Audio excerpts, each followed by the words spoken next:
नमस्कार दोस्तों, Duggu coaching centre में आपका स्वागत है। आज की क्लास में हम बात करेंगे आपका लाइव प्रोसेस यानी कि जैव प्रक्रम के बारे में। तो जैव प्रक्रम में हमने आपके दो टॉपिक्स पहले ही बता दिए थे, जिसमें से कौन कौन सा था, nutrition in human beings and respiration. And in this video we will discuss about the transportation और संवहन, यानी कि ट्रांसपोर्टेशन या फिर संवहन के बारे में। क्या होता है आपका ट्रांसपोर्टेशन, तो हम आपको बता देते हैं कि human beings like other multicellular organism need regular supply of food, oxygen etc.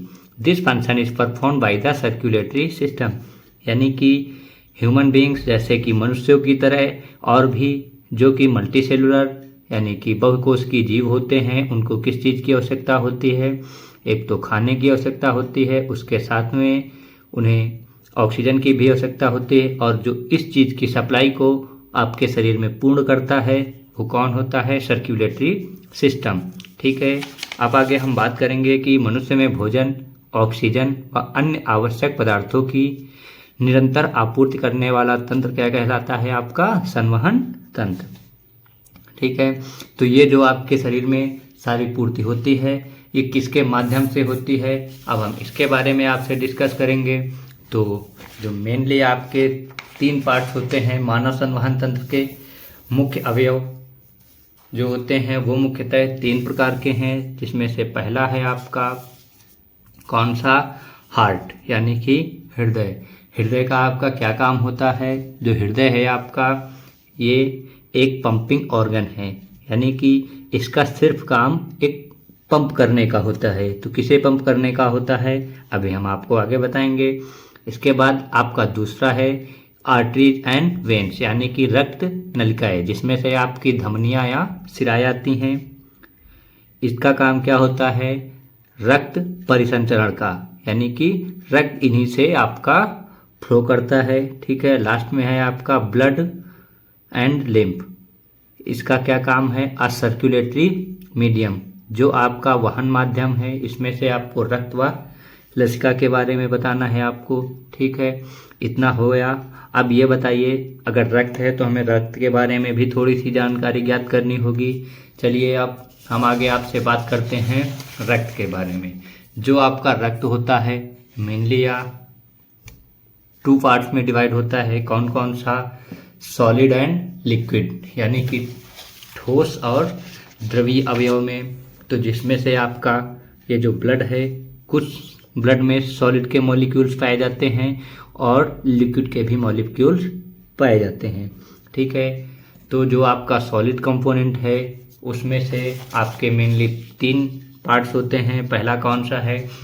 RBC, blood platelets and WBC. And जो आपका लिक्विड कंपोनेंट होता है उसमें से आपका क्या पाया जाता है? Plasma, a yellow color fluid contain 90% water and 10% organic substances like plasma, protein, albumin and globulin। Inorganic compounds कौन कौन से पाए जाते हैं? आपके मिनरल एंड आयंस। ठीक है, अगर आपका हिंदी में द्रवीय अवयव की बात की जाए तो पीले रंग का यह एक तरल पदार्थ होता है, जिसमें कि 90% यानी कि 10 में से 9 हिस्सा आपका क्या होता है? जल होता है, तथा शेष अवयव जैविक, प्लाज्मा, प्रोटीन जैसे एल्ब्यूमिन और ग्लोबुलिन पाए जाते हैं, और अजैविक में से क्या पाए जाते हैं? आपके खनिज तत्व। चलिए इतना तो हो गया आपका। अब हम किस चीज़ के बारे में बात करेंगे? आपका सॉलिड कंपोनेंट्स के बारे में। Solid components which are find in our blood. तो सबसे पहले क्या है आपका? आरबीसी। जो आरबीसी होती है आपके ब्लड में, इसका क्या काम है? तो आरबीसी आपकी क्या करती है? Carries respect gas like O2 and CO2। जो आपके शरीर में ऑक्सीजन और कार्बन डाइऑक्साइड का आदान प्रदान होता है वो किसके जरिए होता है? आरबीसी, यानी कि लाल रक्त कणिकाओं के माध्यम से। ठीक है, इसके बाद contain haemoglobin, impart red colour to the blood. और ये इसी में क्या पाया जाता है? आरबीसी में ही हीमोग्लोबिन पाया जाता है। जो इसका काम क्या है? जिसका काम यह है कि आपके रक्त को लाल रंग प्रदान करना। आपके रक्त का लाल, अगर आपसे क्वेश्चन पूछा जाता है कि आपका जो ब्लड होता है या रक्त होता है वो लाल रंग का क्यों होता है, तो ड्यू टू द HB यानी कि हीमोग्लोबिन। ठीक है, अब आगे आते हैं हम बात ब्लड प्लेटलेट्स या फिर रक्त प्लेटलेट्स पे। ठीक है, तो क्या होती हैं रक्त प्लेटलेट्स, इनका काम क्या होता है, हेल्प्स इन ब्लड क्लॉटिंग, यानी कि जब आप लोग को कभी भी चोट लग जाती है तो यह ब्लड क्लॉटिंग का काम करते हैं। ठीक है, लास्ट है आपका WBC यानी कि श्वेत रुधिर कणिकाएं, शरीर को रोग मुक्त करने में सहायक होती हैं, यानी कि provide body defence bye engulfing the germs and producing antibodies, यानी कि जो आपकी WBC होती है यानी कि वाइट ब्लड सेल्स, इनका काम क्या होता है, हमारे बॉडी को या हमारे शरीर को एंटीबॉडी बनाता है, यानी कि जो आपके अनवांटेड बैक्टीरिया या फिर किसी भी प्रकार के इंसेक्ट्स आपके शरीर में जाते हैं बैक्टीरिया, तो उनसे लड़ने का काम कौन करता है, आपका WBC। ठीक है, इतना हो गया। अब हम आगे बात करेंगे आपका लिम्फ के बारे में, या फिर a yellowish fluid escape from the blood capillaries into the intracellular spaces contain less proteins than blood. Lymph flows from the tissue to the heart, assisting in transportation and destroying germs. Intercellular यानी कि जो आपकी sales के अंदर होता है, क्या एक प्लाज्मा टाइप में लिक्विड होता है जिसे हम क्या कहते हैं, लिम्फ। ठीक है, अब हम बात करेंगे आपसे ब्लड वेसल्स के बारे में। तो आपकी जो ब्लड वेसल्स होती हैं मेनली वो दो टाइप से होती हैं, एक कौन सी होती हैं, आर्टरीज, और दूसरी कौन सी होती हैं, वेन्स। तो आर्टरीज का क्या काम है और वेन्स का क्या काम है। आर्टरीज अपन बोले तो धमनियाँ और वेन्स बोले तो सिराएं। ठीक है, तो जो आपकी धमनियाँ होती हैं ऑक्सीकृत यानी कि ऑक्सीजनेटेड ब्लड को हृदय से शरीर के विभिन्न अंगों तक ले जाती हैं। अपवाद फुफ्फुस धमनी, देखिए शरीर में जितनी भी धमनियाँ हैं वो सारा प्योर ब्लड यानी कि शुद्ध रक्त यानी ऑक्सीकृत ब्लड है, आपके हृदय से शरीर के अन्य अंगों में ले जाती है। बस एक धमनी को छोड़ करके, वो कौन सी है, फुफ्फुस धमनी। इसके बारे में भी हम अभी आपको आगे बताएंगे क्या है फुफ्फुस धमनी। तथा धमनी की जो भित्ति मोटी व अधिक लचीली होती है, इसमें वॉल्व नहीं होते हैं, ये सतही नहीं होती है, ऊतकों के नीचे पाई जाती है, यानी कि ये डीप सीटेड होती है।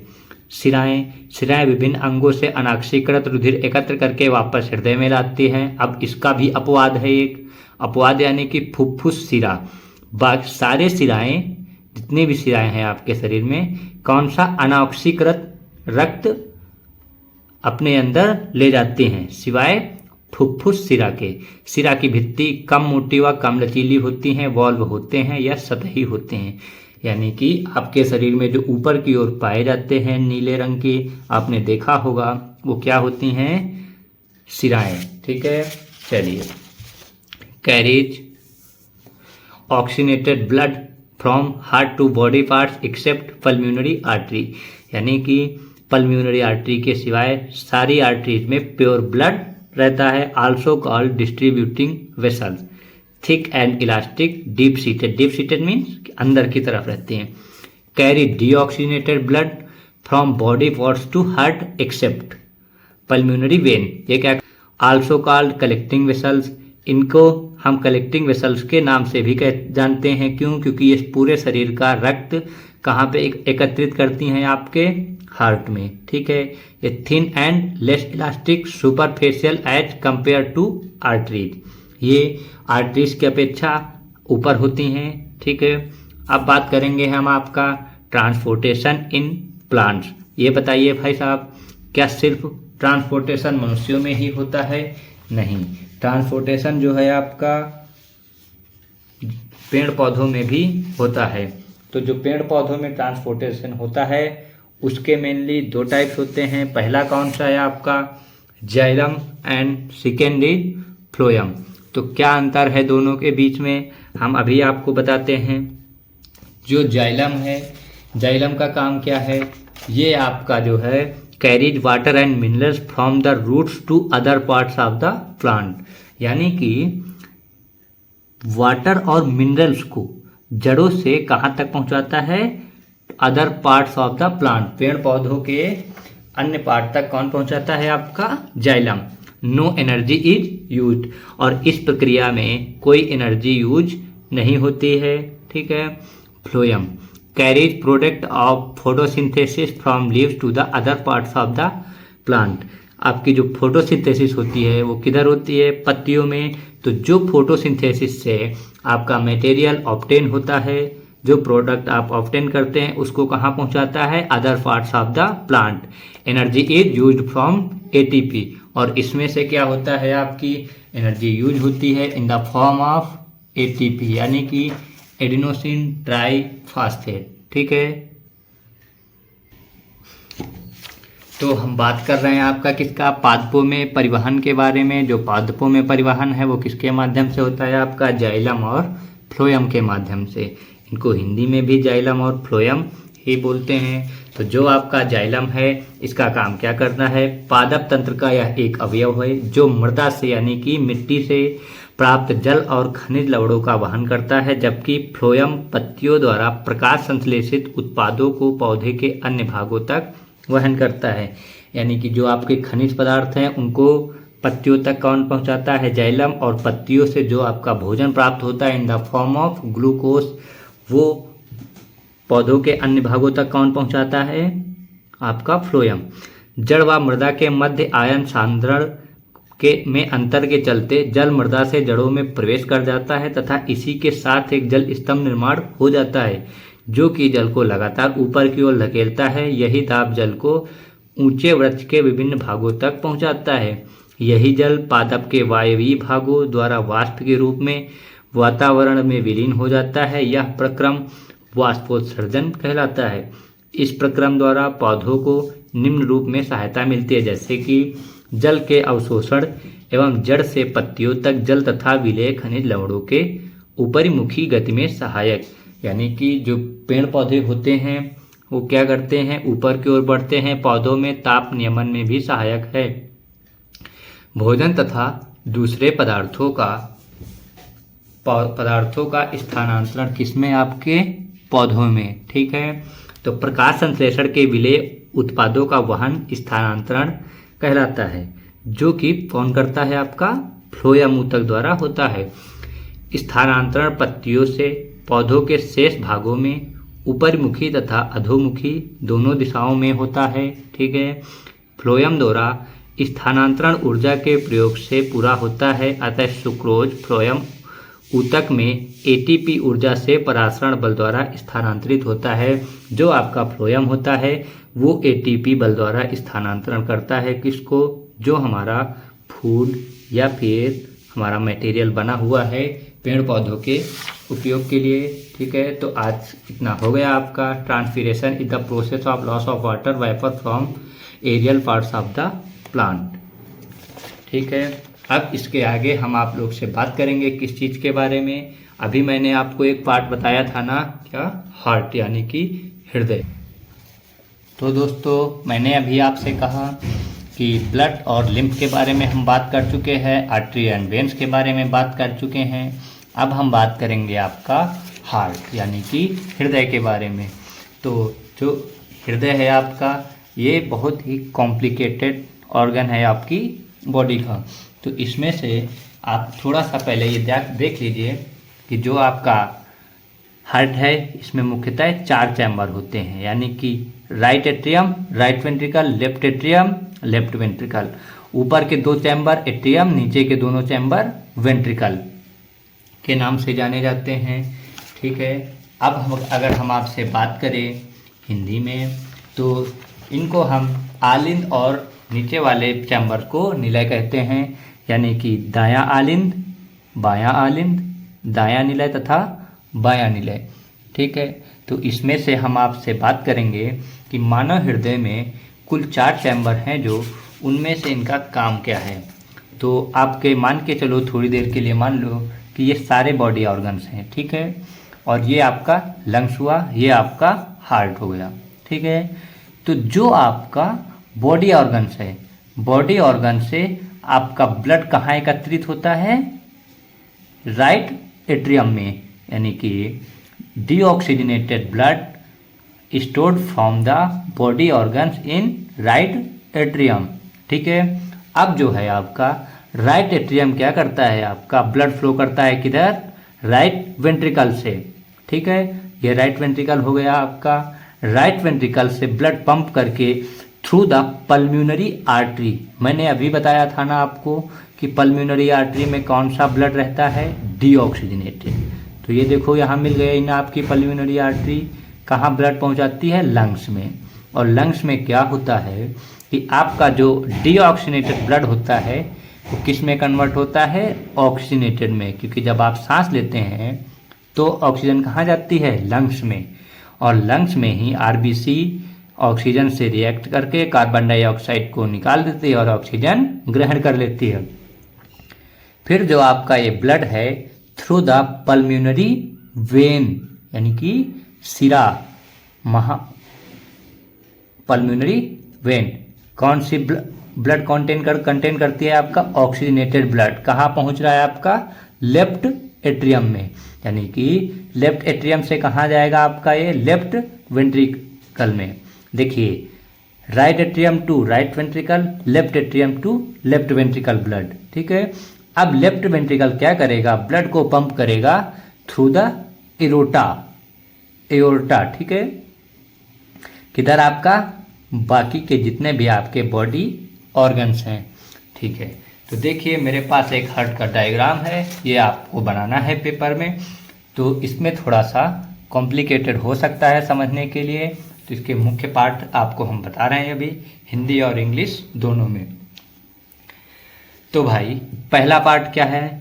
आपको पहले स्टार्टिंग से बताते हैं कि जो आपका ब्लड होता है राइट एट्रियम में यहाँ पे स्टोर होता है, यानी कि जो आपका डीऑक्सीजनेटेड ब्लड है through the interior vena cava and superior vena कोवा।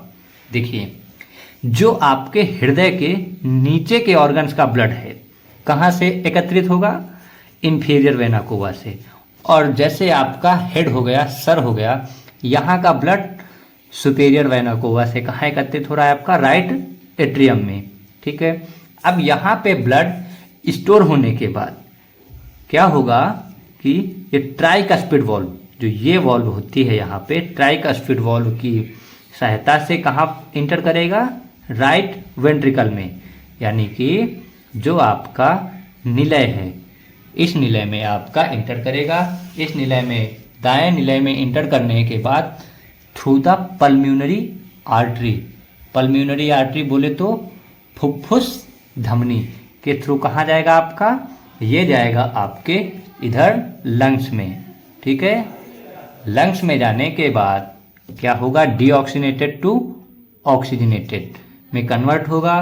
फिर ये पल्म्यूनरी वेन, यानी कि फुफ्फुस सिरा के माध्यम से प्योर ब्लड कहाँ एंटर करेगा? आपका लेफ्ट एट्रियम में। लेफ्ट एट्रियम में एंटर करने के बाद इसका क्या होगा कि ये थ्रू द बाइकस्पिड वाल्व, यहाँ पे जो ये आपकी वॉल्व है ये है बाइकस्पिड वॉल्व, कहाँ एंटर करेगा? आपका लेफ्ट वेंट्रिकल में।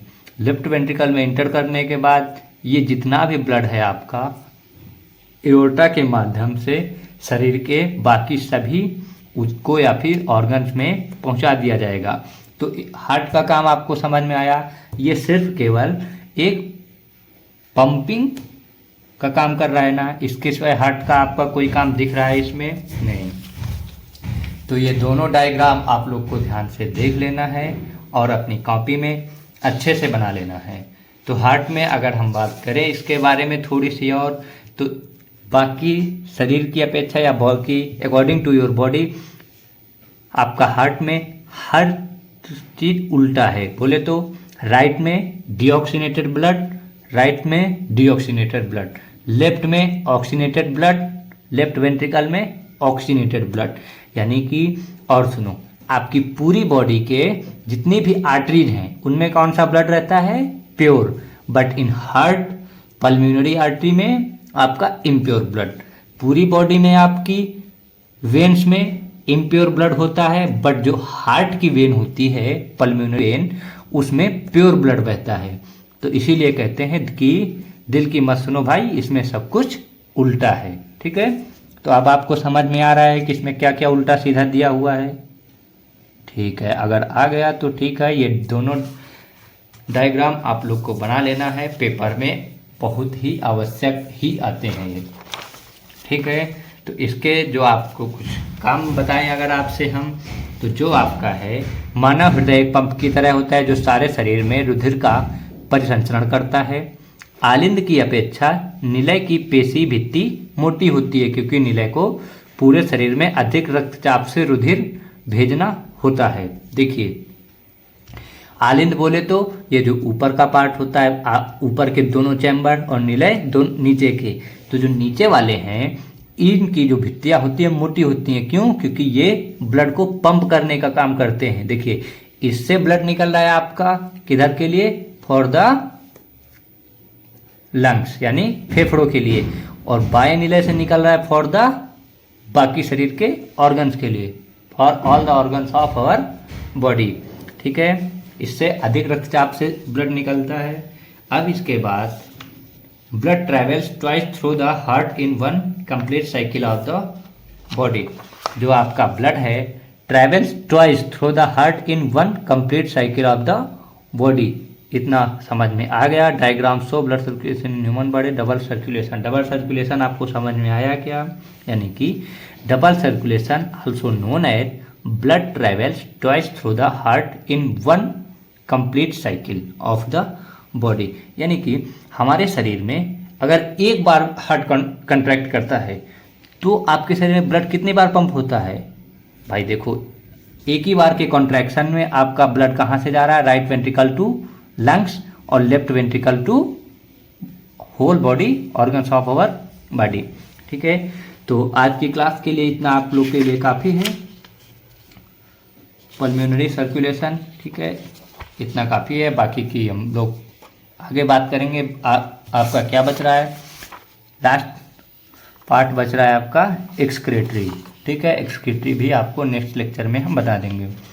बाकी नोट्स के लिए आप लोग हमारे ऐप को डाउनलोड कर सकते हैं, उसमें आपको नोट्स मिल जाएंगी। अगर आप लोग नोट्स परचेज करना चाहते हैं तो ठीक है, नहीं तो आपको स्क्रीनशॉट ले करके सारी नोट्स बना लेंगे।